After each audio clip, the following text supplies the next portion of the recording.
Good morning, and thank you for watching this video tutorial on our approach to the HSS NCD country assessments. My name is Melita Jakob. I'm a senior health economist in the WHO Regional Office for Europe. And in this video, I will walk you over the country assessment guide we developed as a common approach to the country assessments. The country assessment guide provides a common approach for all the country assessment teams, but it is not a straitjacket. And in all the country assessments, we encourage innovation and new approaches and complementing the core material with the guide with appropriate and contextualized. The country assessments rest on three pillars. First, we ask how well the country has been doing on NCD outcomes in terms of mortality for cardiovascular disease, cancer, lung diseases, so on and so forth. Then we attempt to link this to the coverage level of core NCD services. These include both population interventions, tobacco, alcohol, nutrition, physical exercise, and individual services for cardiovascular disease, diabetes, lung diseases, as well as cancer. We attempt to link the pattern of NCD outcomes to the pattern of NCD core services and see whether low coverage or limited coverage with core NCD services can be behind the NCD outcome trends in the past. We also carry out a forward-looking analysis of what is the potential of the country to achieve the 25 by 25 targets, that is a 25% reduction in NCD mortality by 2025, and to what extent that requires scaling up of core population interventions and individual services. After these two first pillars of the analysis, we move on to looking at the health system itself. These core NCD services we're talking about, they are not complex. Their effectiveness and cost effectiveness has been well known. So we ask, why is it that the health system we're analyzing cannot deliver these at scale? What might be some of the systemic barriers or challenges that prevent at-scale delivery of these core NCD interventions and services? However, we don't only look at challenges, we also try to assess opportunities that the country has or has already taken advantage of to scale up coverage and to accelerate outcomes for NCDs. On the next slide, you can see the outline of the country assessment reports. These are standard across country assessments, and they're comprised of 5 sections. Section 1 documents an analysis of NCD outcomes. Section 2 looks at the pattern of core NCD interventions and services in the country. Section 3 provides an analysis of health system challenges and opportunities. Section 4 documents selected innovations and good policies, and Section 5 ends the report with policy recommendations. For the rest of the presentation, I will go through each of these 5 sections and provide some pointers and some notes on methodology on how to carry out the assessment and the writing for the report.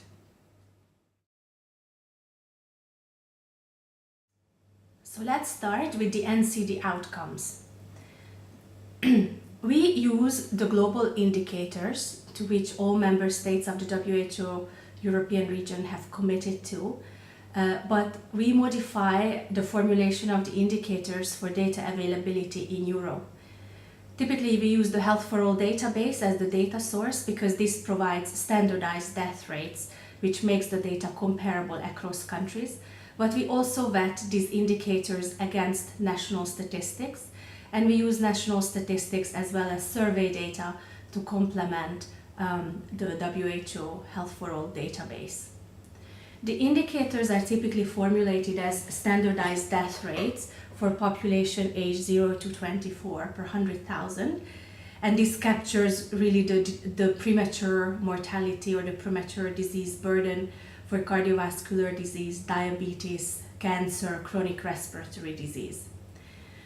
The focus of the analysis in the first instance is backward looking. We look at a historical time trend in these outcome indicators, but we also aim to compare the country's performance with other countries in the region, in the sub-region, or at similar income levels.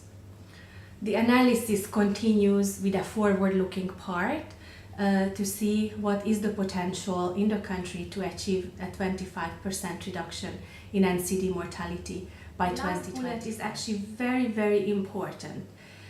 We made a big effort to integrate distributional issues throughout the assessment guide.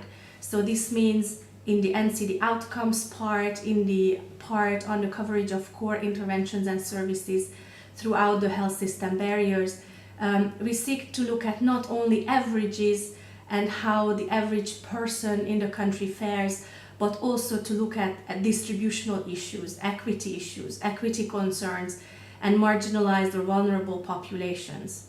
So we try to do this through thinking about geographics, gender, income-related differences, but any other potential socioeconomic differences that affect NCDs.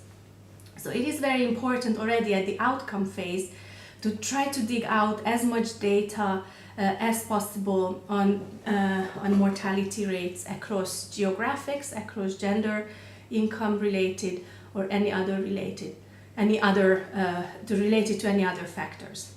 This tends to be very challenging at the outcome levels, especially because the Health for All database only provides gender-related inequalities, but it does not break down the mortality rate across geographics and income or other factors. So this is where the use of national data or some already conducted national analysis that can be cited becomes very useful.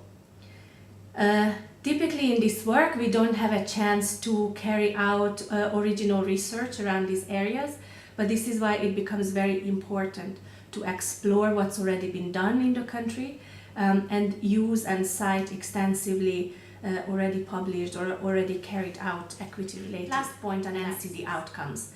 In the 2014 country assessments, we would like to put a spotlight on men.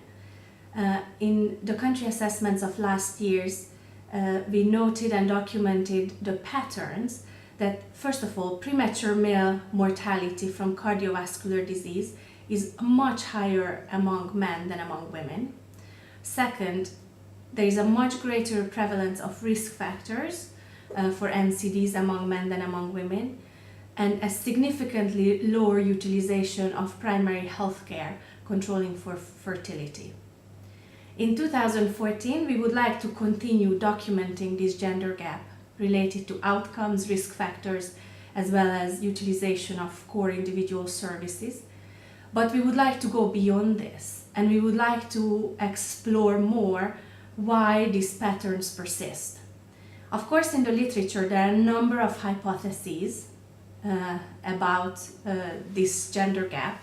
For example, one of the hypotheses is that the psychosocial stress of transition and the new economic reality affects men to a greater extent than women, and this also appears in health outcomes and mortality rates. Another outcome could be that cultural factors such as gender roles and the definition of being a man versus a woman predisposes people to certain frequency of healthcare utilization. Or, for example, bonding among men requires a much greater propensity to consume alcohol, if you will. A third hypothesis relates to intra-household resource allocation and how this affects healthcare seeking. And a fourth hypothesis relates to the patient-doctor gender matching, which means that since most primary healthcare doctors are women, men may prefer to go to specialists and choose male practitioners. These are hypotheses and have not been very much explored, or not all of them have been explored. We would like to use the 2014 country assessments to explore these issues deeper. So this would mean that there could be some focus groups conducted prior to the country assessments or after the country assessments, and the analysis of the results could be channeled to the assessment report. But other ways, like doing small-scale surveys, could also be a good idea.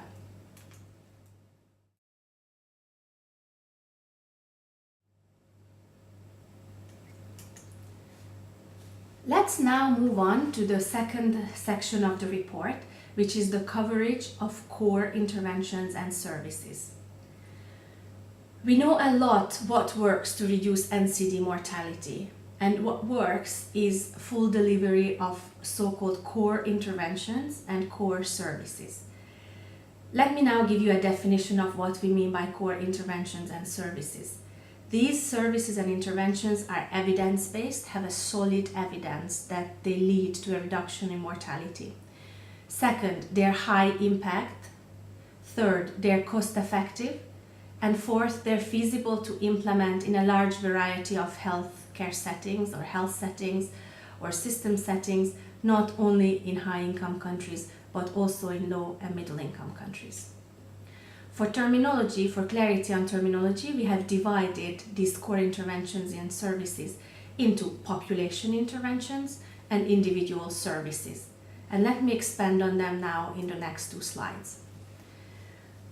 The core population interventions for NCDs relate to the trinity of anti-smoking interventions, interventions to prevent harmful alcohol use, and interventions to improve diet and physical activity.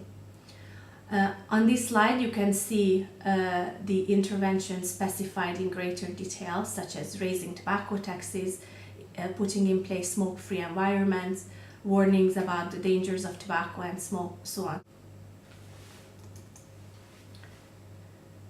These interventions and services come from the global and European action plans for the prevention and control of non-communicable diseases. You can see a little bit of a more expanded list in the guide. It didn't fit on the slide because we have added some interventions and services to allow a little bit of a more comprehensive assessment. And you can also see on the slide how these interventions correspond to the voluntary global targets adopted over the last 2 years. On the next slide, you can see the same for individual health services, the core services for individual services. And you can see that these are grouped around cardiovascular disease and diabetes jointly, then just diabetes and cancer. For both population interventions and individual services, we developed a scorecard approach to assess coverage. This scorecard approach uses a traffic light rating and assesses whether the coverage of that intervention or service is extensive, moderate, or limited. We developed exact criteria, and this can be found in Annex 2 and 3 of the guide, Annex 2 for population interventions and Annex 3 for individual services. This can really help the country assessment teams to come up with a consensus-based assessment of whether coverage or delivery of these interventions and services is extensive, moderate, or limited. Now let me show you on the next slide an example how this looks. You can see here, for example, that the first two interventions on the population side are raising tobacco taxes and smoke-free environments. We would consider coverage of the first intervention limited if the total tobacco tax is less than 25% of retail price. We would consider it moderate if the tax is between 25 and 75% of the retail price. And we consider it extensive coverage if the tax is greater than 75% of the retail price. Filling out the scorecard is more straightforward for population interventions than for individual services. If you look at the first core individual service, it is risk stratification in primary healthcare for cardiovascular diseases. This requires looking at the percentage of patients for whom the 10-year cardiovascular disease risk is documented in patient records. In most countries we have done this assessment. This data was not available centrally, neither in health insurance fund databases nor in centralized medical information systems. So the approach we took is to have facility visits with a joint national and international team that comprised of clinicians as well as health system experts. And yes, this team looked at clinical records as well as carried out some interviews with the doctors and came to a consensus-based assessment. This is not an ideal method, but it is a good approximation in those countries where this data is not available systematically. Now, returning to the previous slide, a final point about the scorecard is that using these terms, limited, moderate, and extensive coverage, may be sensitive in certain contexts and may polarize the discussion and lead to arguments about the details, whether the rating is limited versus moderate, rather than really the substance of the issues. If such sensitivities are encountered, either in the pre-discussions with the Ministry of Health and other stakeholders or during the mission, it might be wise to abandon the traffic light rating and to focus on the substance of the discussion rather than arguing about whether the rating should be limited or moderate. In the majority of the countries, we did not find a problem using a traffic light rating, and in many cases the countries themselves had a very open performance-related attitude or performance-oriented attitude to the discussion, where they wanted to take a very hard look at how their system performs vis-a-vis delivering and covering these core interventions and services. And they gave themselves very tough ratings. So the country assessments should be flexible in this sense, to follow the guide in terms of looking through the core interventions and services, but if it is necessary, then abandoning the rating aspect.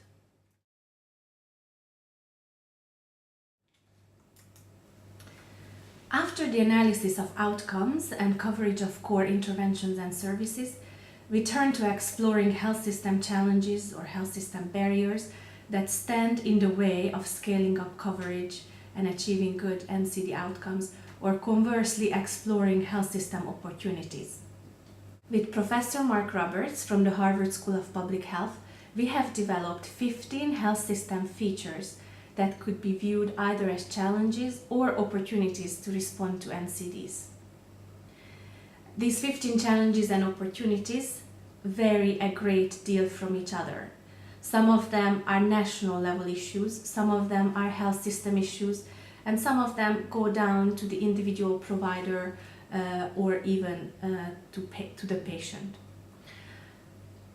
Why we chose these categories rather than using a well-known health system framework, such as the WHO health system framework with the function or the building blocks, is because when we were speaking to policymakers about health system challenges related to NCDs, these were the terms that they were using themselves. So these 15 challenges and opportunities map to the natural language, in our view, that policymakers use to describe the challenges they're faced with when making better policies. Of course, each of these could be mapped to a health system function or to the building blocks framework, but we decided not to do that, to make sure that our assessments are easily channeled and translated into a language that policymakers like using, even if that means that it loses some theoretical or conceptual elegance. Each of these health system challenges and opportunities are described in the background paper that was authored by Professor Mark Roberts and Marianne Stevenson, and it's available for the country teams. And in the country assessment guide, we have developed a set of questions, about 10 questions for each of the health system challenges and opportunities that the country assessment teams should ask and answer in the process of the analysis. So the assessment teams go through each of the 15 health system challenges and opportunities. The different challenges and opportunities are assigned to different experts, both international and local, and they develop a good comprehensive understanding on the nature of this health system feature, this health system challenge, based on the background paper and based on the questions in the guide. They gather information, they conduct interviews and meetings, and come up with the assessment about how that health system feature works in the particular country. Then the real challenge becomes to link these health system challenges and opportunities back to the coverage of core interventions and services. This is what's going to make the report specific to NCDs, and this is what's going to allow us to come up with more specific assessments than we had done previously. We have developed a potential way of doing it.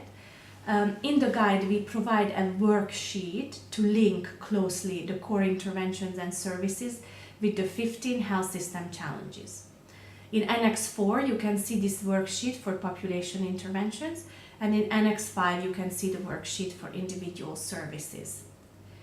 On the next slide, I am also showing you a little excerpt from the Kyrgyz country assessment on how this table looks like, and this will allow me to explain a little bit more in detail how this assessment was carried out. You can see vertically what's listed in this table or in this worksheet is the core interventions and services, and here I am showing you the first two core services for CVD and diabetes: risk stratification in primary healthcare, effective detection and management of hypertension. Horizontally across the page, you can see each of the 15 health system challenges and opportunities. In the Kyrgyz country assessment, the team gave a limited rating to the core service of risk stratification in primary healthcare because less than 30% of patients above 40 have their 10-year comprehensive cardiovascular disease risk systematically documented in their primary care patient records. Then the team went on to ask which of the 15 health system features have led to this result, that after 15 years of primary healthcare reform, we still have very poor coverage of comprehensive risk stratification in primary healthcare. And they rated each of the 15 health system challenges either as a minor challenge, a moderate challenge, a major challenge, or a major persistent challenge. In page 30 of the guide, we give a definition or some guidance on how to interpret each of these categories. So this type of analysis is carried out for all of the population interventions and individual services. And I'm not listing the other ones here, but you can see that then there is, at the end, there is a total score in the last line that shows you which of the health system barriers is the most salient for cardiovascular disease and diabetes. So in the Kyrgyz assessment, human resources, financial incentives, and management were the top 3 health system challenges that explain the limited coverage of core CVD and diabetes services. As you're listening to my presentation of this worksheet, you may be wondering if this is a helpful approach or a bit too detailed. Some of the teams actually found this approach helpful. They used it to guide the team discussions, the discussion between the national and international counterparts, and they also found it helpful to prioritize across the 15 health system challenges and opportunities. Other teams felt that it was a little bit unnecessarily too detailed and that the priorities fall out automatically anyways from the discussions without having to put a number to it or fill out this worksheet. Which approach you choose is up to you. It's up to the decision of the team. Both can work. If you use the worksheet, it's this bottom-up approach, then the challenge is how to synthesize it that the reader does not get lost in the details. But if you use the other approach, the top-down approach, to let the priorities emerge based on consensus, then the challenge becomes how you convince your reader that those are indeed the challenges, the most important challenges, and not others.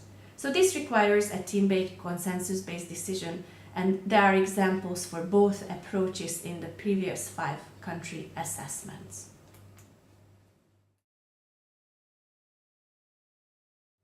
Let's move to section 4 of the report, which documents innovations and good practices in the country related to NCDs.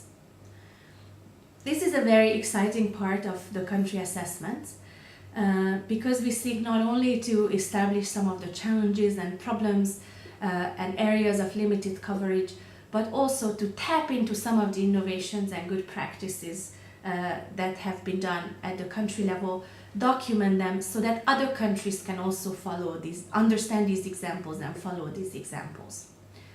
So we encourage the country teams to describe in detail 2, maximum 3 innovations and good practices that have helped the country in question to overcome some of the health system challenges already. Innovations and good practices should be selected jointly by the national and the international team. In the report, they should be described in detail on what was done, how it was done, what was the time frame, what were the implementation modalities, so on and so forth, so that if someone is interested in implementing such kind of an approach, they could get enough information about how it was done.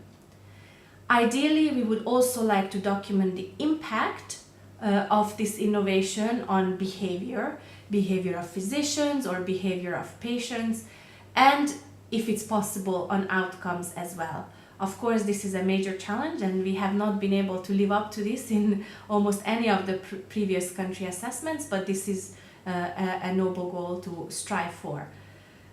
This is very important because we have to justify why we selected this as an innovation or a good practice, and if we don't have any impact on behavior and outcomes, then it will be very challenging to do so. In most assessments, it would be good to note enabling and hindering factors of implementation to bring a little bit of the reality into the picture. We suggest that the country teams identify candidates for innovations and good practices prior to the mission. So going into the mission with an idea of 4, 5 or 6 health system interventions in the past 5-10 years that could be considered innovations and good practices, and during the mission make a consensus-based agreement on which one they will focus on. And then you will need to assign that to somebody on the team to go behind that, gather the information and the evidence to be able to describe it. On the next slide, I wanted to show you an example. Quite a few of the innovations in the previous 5 country assessments related to how public health and primary care join forces. In 3 out of the 5 countries, we found that the countries were working on amplifying the strength of primary health care by joining forces with public health structures. So this would, for example, be outreach outreach activities to the population to proactively seek out asymptomatic cases, or practice health education and motivation in a group and individualized setting. The examples include the opening of health promotion offices in outpatient clinics in Hungary, 1,200 village health committees established in Kyrgyzstan linked to primary healthcare facilities in rural areas, and in Turkey, governing primary healthcare out of the Public Health Directorate allowed them to combine forces with outreach activities as well as the lab system. And in all of these cases, these approaches have been very helpful and strengthened the resources of primary healthcare. Then we arrive to the last section of the report, which is policy recommendations. Policy recommendations should focus on removing the identified health system barriers with a greater focus on those that were found to be more salient or more important. They should be pragmatic and actionable based on international evidence, contextualized to the reality of the country, sensitive to time frame and sequencing, and if possible, incorporate what-if scenarios with enabling and constraining factors.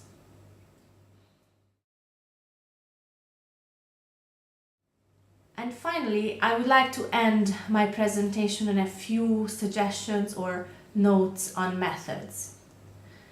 The guide, of course, is the core of the work. But some information and data may be difficult to find, especially in the context of a 5-day mission. And country contextualization may require the teams to go beyond the guide, and we encourage innovative additional approaches that are not described in the guide. So, for example, to commission operational research, focus group discussions, additional survey data analysis. This can be done prior to the mission or after the mission, because the report writing will take a little bit of time.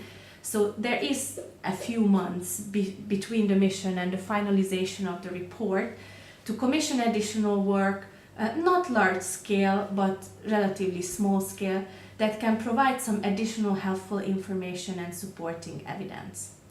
So to give you some examples, in Kyrgyzstan we carried out a small-scale operational research surveying 93 family doctors, 27 specialists and 117 patients. And we added their opinions to the report about primary health care. In Turkey, we made extensive use of already analyzed survey data on health behaviors, social determinants of health and equity. And in addition to this, in Turkey, we also had a 3-day field visit to one of the regions to complement our observations and interviews in the capital city. And the final point for me to make is that when you're writing up the report, we are not aiming for descriptive papers that describe the health system and how it works. We are aiming for analytic and message-oriented reports. So each paragraph of the report should communicate a clear message.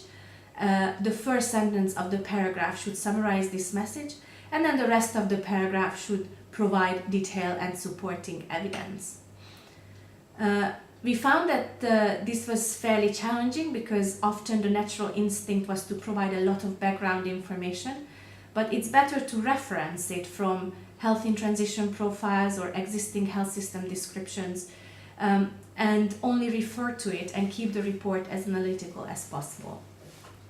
Another challenge that became clear to us during the writing phase of the first 5 reports is that these are large reports and it's difficult for the reader to go through it unless there is really good connections between the different sections of the reports. So connecting the outcomes with the core interventions and services, connecting the core interventions and services with the health system challenges, the innovations, and then connecting that very clearly with the policy recommendations. So there should be logical links across the sections of the report throughout, and little summary statements that help the reader go from one section to another. And as I mentioned previously, findings should be as specific to NCDs and core services as possible, rather than generic health system statements. Thank you very much for your attention, and good luck during the assessment mission.